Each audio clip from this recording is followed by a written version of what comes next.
Welcome back to my channel stories with सत्यम।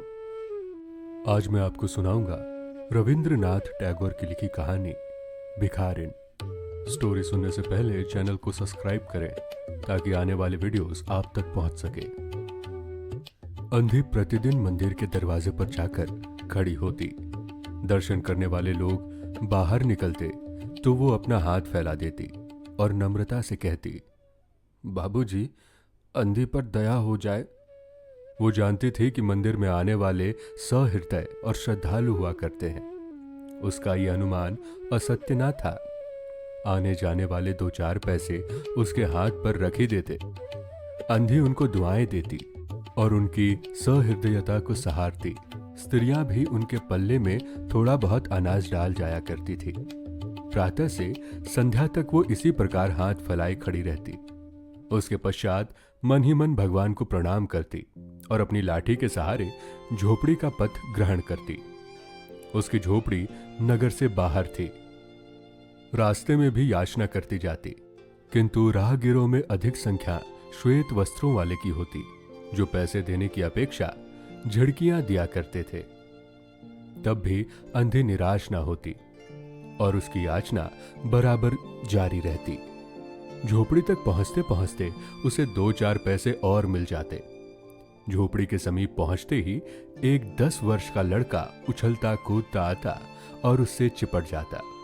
अंधी टटोल कर उसके मस्तक को चूमती।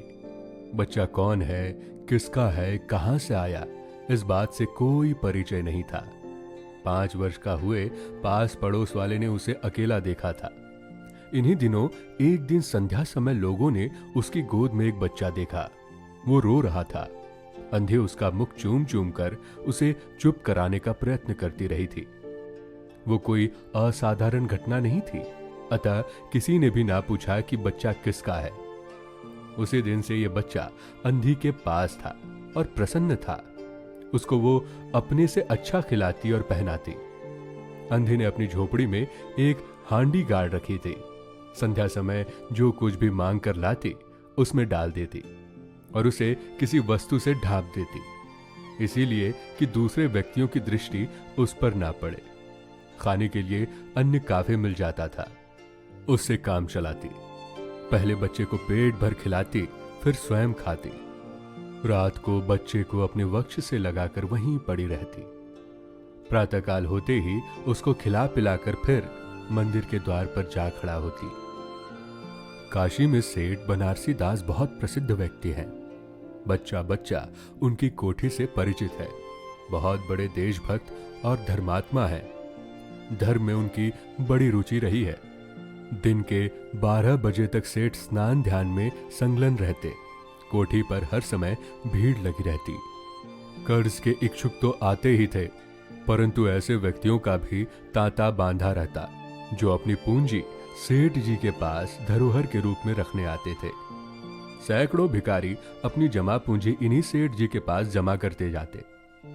अंधी को भी ये बात ज्ञात थी, किंतु पता नहीं अब तक वो अपनी कमाई यहां जमा कराने में क्यों हिचकिचाती रही। उसके पास काफी रुपए हो गए थे। हांडी लगभग पूरी भर गई थी। उसको शंका थी कि कोई चुरा न ले। एक दिन संध्या समय अंधी ने वो हांडी उखाड़ी और अपने फटे हुए आंचल में छिपाकर सेठ जी की कोठी पर पहुंची। सेठ जी वही खाते के पृष्ठ उलट रहे थे। उन्होंने पूछा, क्या है बुढ़िया? अंधी ने हांडी उनके आगे सरका दी और डरते डरते कहा, सेठ जी, इसे अपने पास जमा कर लो। मैं अंधी अपाहिज कहाँ रखती फिरूंगी। सेठ जी ने हांडी की ओर देखकर कहा, इसमें क्या है? अंधी ने उत्तर दिया, भीख मांग मांग कर अपने बच्चे के लिए 2-4 पैसे संग्रह किए हैं।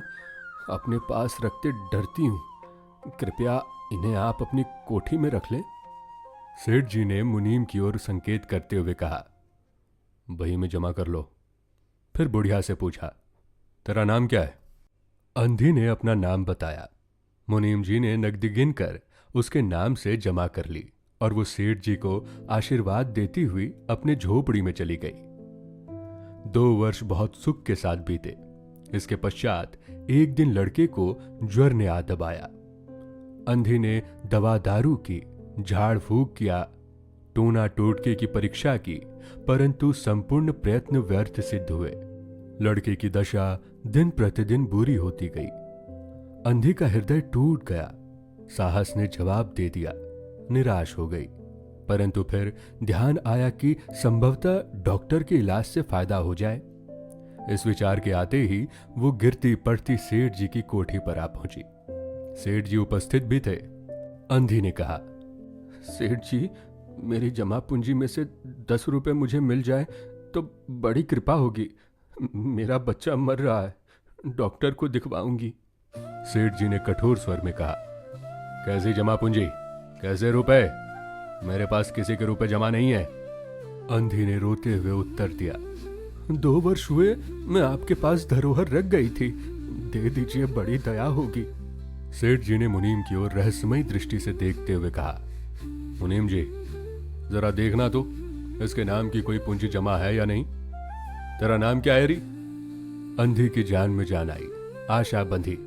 पहला उत्तर सुनकर उसने सोचा कि सेठ बेईमान है, किंतु अब सोचने लगी संभवतः उसे ध्यान न रहा होगा। ऐसा धर्मी व्यक्ति भी भला कहीं झूठ बोल सकता है। उसने अपना नाम बता दिया। उलट पलट कर देखा, फिर कहा, नहीं तो इस नाम पर 1 पाई भी जमा नहीं है। अंधी वहीं जमी बैठी रही। उसने रो रो कर कहा, सेठ जी, परमात्मा के नाम पर, धर्म के नाम पर कुछ दे दीजिए, मेरा बच्चा जी जाएगा, मैं जीवन भर आपके गुण गाऊंगी। परंतु पत्थर में जोंक ना लगी। सेठ जी ने क्रोध में आकर कहा, जाती है या नौकर को बुलाऊं? अंधी लाठी टेक कर खड़ी हो गई और सेठ जी की ओर मुंह करके बोली, अच्छा भगवान तुम्हें बहुत दे, और अपनी झोपड़ी की ओर चली गई। यह आशीष ना था, बल्कि एक दुखी का शाप था। बच्चे की दशा बिगड़ती गई। दवा दारू हुई नहीं, फायदा क्यों होता? एक दिन उसकी अवस्था चिंताजनक हो गई। प्राणों के लाले पड़ गए। उसके जीवन से अंधी भी निराश हो गई। सेठ जी पर रह रहकर उसे क्रोध आता था। इतना धनी व्यक्ति है, 2-4 रुपए दे देता तो क्या चला जाता। और फिर मैं उससे कुछ दान नहीं मांग रही थी, अपने ही रुपए मांगने गई थी। सेठ जी से घृणा हो गई। बैठे बैठे उसको कुछ ध्यान आया। उसने बच्चे को अपनी गोद में उठा लिया और ठोकरे खाती गिरती पड़ती सेठ जी के पास पहुंची और उनके द्वार पर धरना देकर बैठ गई। बच्चे का शरीर ज्वर से भभक रहा था और अंधी का कलेजा भी। एक नौकर किसी काम से बाहर आया। अंधी को बैठा देखकर उसने सेठ जी को सूचना दी। सेठ जी ने आज्ञा दी कि उसे भगा दो। नौकर ने अंधी से चले जाने को कहा, किंतु वो उस स्थान से ना हिली। मारने का भय दिखाया, पर वो टस से मस ना हुई। उसने फिर अंदर जाकर कहा कि वो नहीं टलती। सेठ जी स्वयं बाहर पधारे। देखते ही पहचान गए। बच्चे को देखकर उन्हें बहुत आश्चर्य हुआ कि उसकी शक्लो सूरत उसके मोहन से बहुत मिलती जुलती है। 7 वर्ष हुए तब मोहन किसी मेले में खो गया था। उसकी बहुत खोज की, पर उसका कोई पता ना चला। उन्हें स्मरण हो आया कि मोहन की जांघ पर एक लाल रंग का चिन्ह था। इस विचार के आते ही उन्होंने अंधी की गोद के बच्चे की जांघ देखी। चिन्ह अवश्य था, परंतु पहले से कुछ बड़ा। उनको विश्वास हो गया कि बच्चा उन्हीं का है, परंतु तुरंत उसको छीनकर अपने कलेजे से चिपटा लिया। शरीर ज्वर से तप रहा था। नौकर को डॉक्टर लाने के लिए भेजा और स्वयं मकान के अंदर चले गए। अंधी खड़ी हो गई और चिल्लाने लगी, मेरे बच्चे को ना ले जाओ, मेरे रुपए तो हजम कर गए, अब क्या मेरा बच्चा भी मुझसे छीन लोगे? सेठ जी बहुत चिंतित हुए और कहा, बच्चा मेरा है, यही एक बच्चा है, 7 वर्ष पूर्व कहीं खो गया था, अब मिला है, सो इसे कहीं नहीं जाने दूंगा और लाख यत्न करके भी इसके प्राण बचाऊंगा। अंधी ने एक जोर का ठहाका लगाया। तुम्हारा बच्चा है, इसीलिए लाख यत्न करके भी उसे बचाओगे। मेरा बच्चा होता तो उसे मर जाने देते। क्यों? यह भी कोई न्याय है? इतने दिनों तक खून पसीना करके उसको पाला है, मैं उसको अपने हाथ से नहीं जाने दूंगी। सेठ जी की अजीब दशा थी, कुछ करते धरते बन नहीं पड़ता था। कुछ देर वहीं मौन खड़े रहे, फिर मकान के अंदर चले गए। अंधी कुछ समय तक खड़ी रोती रही, फिर वो भी अपनी झोपड़ी की ओर चल दी। दूसरे दिन प्रातःकाल प्रभु की कृपा हुई या दवा ने जादू का प्रभाव दिखाया, मोहन का ज्वर उतर आया। होश आने पर उसने आंखें खोली तो सर्वप्रथम शब्द उसकी जबान से निकला, मां। चहुं ओर अपरिचित शक्लें देखकर उसने अपने नेत्र फिर बंद कर लिए। उस समय से उसका ज्वर फिर अधिक होना आरंभ हो गया।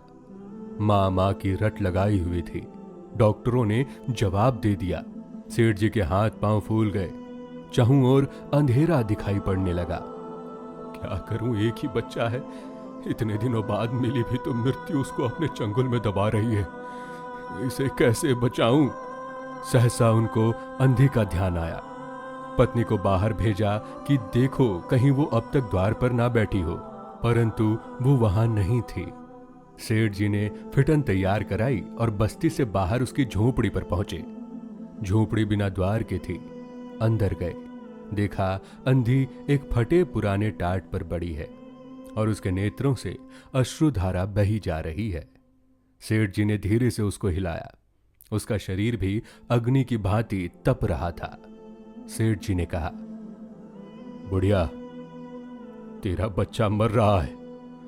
डॉक्टर निराश हो गए, रह रहकर वो तुझे पुकारता है। अब तू ही उसके प्राण बचा सकती है।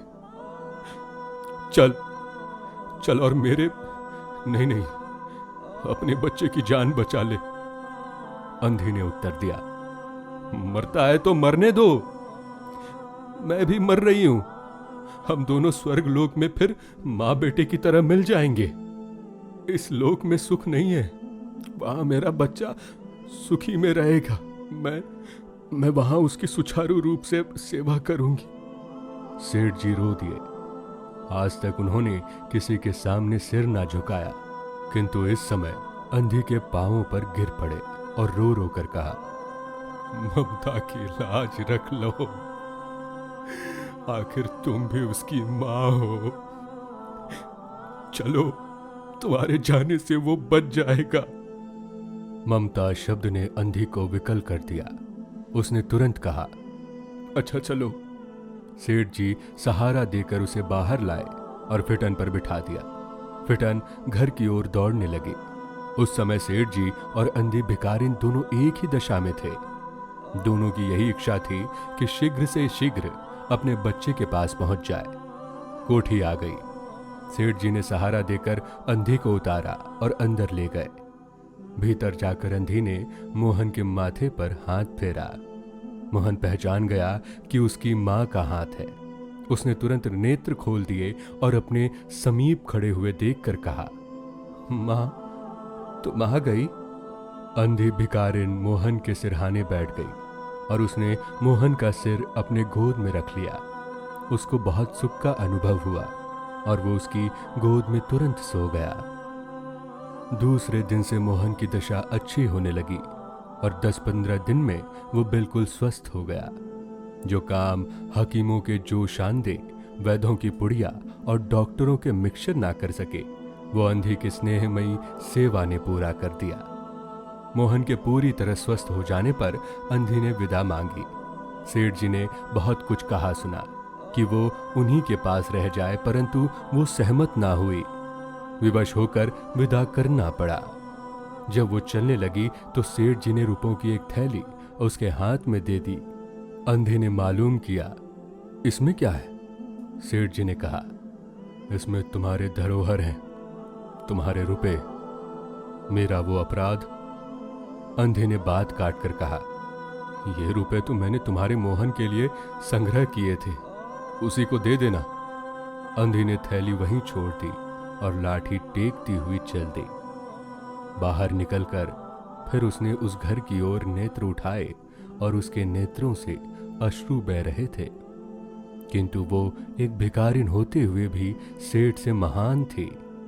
इस समय सेठ याचक था और वो दाता थी।